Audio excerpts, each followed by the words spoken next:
পিতামাতার সাথে ভালো ব্যবহার করো, এইটা একটা দ্বিতীয় সাবজেক্ট। কথা বলল না?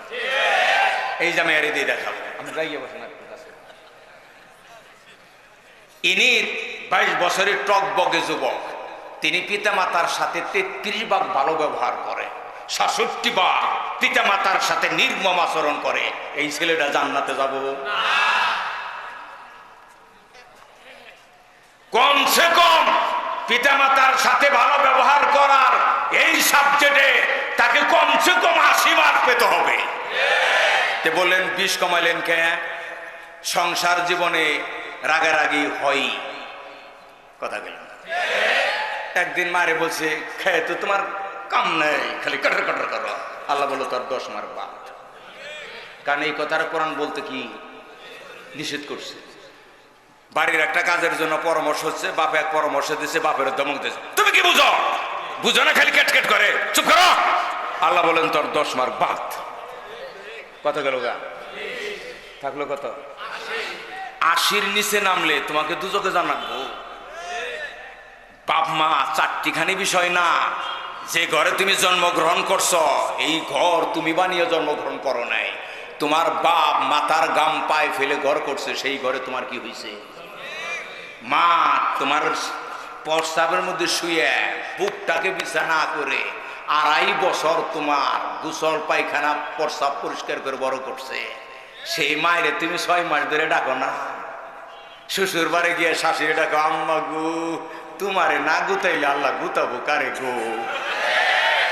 কারে গুতাবো? পাগলা হইছ? তাহলে এ যদি জান্নাতে যেতে চায়, কমসে কম পিতা মাতার সাথে কত ব্যবহার মার্ক পেতে হবে? 80। কমের পক্ষে। এই ব্যাপারে কোরআনের যে কত আয়াত, তাহলে আমরা কয়টা আয়াত বলি? সূরা বনী ইসরাঈল 23 নম্বর। ওয়াকাযা রাব্বুকা আল্লা তা'বুদু ইল্লা ইয়্যাহু ওয়া বিল ওয়ালিদাইনি ইহসানা। এই যে দেখেন, আগে গেছে ওই শিরকের, যে কোরআন কোরআন তাফসীর, আগের শিরকের এইটা দাবি হচ্ছে। তোমার প্রভুর চূড়ান্ত সিদ্ধান্ত, আল্লাহর আইন ছাড়া কারো আইন মানা যাবে না। ওই আগের শিরকের ব্যাখ্যা, ওই আয়াতের ব্যাখ্যা আবার এই সূরার মধ্যে দিছে, ওয়া বিল ওয়ালিদাইনি ইহসানা। দ্বিতীয় সাবজেক্ট কি?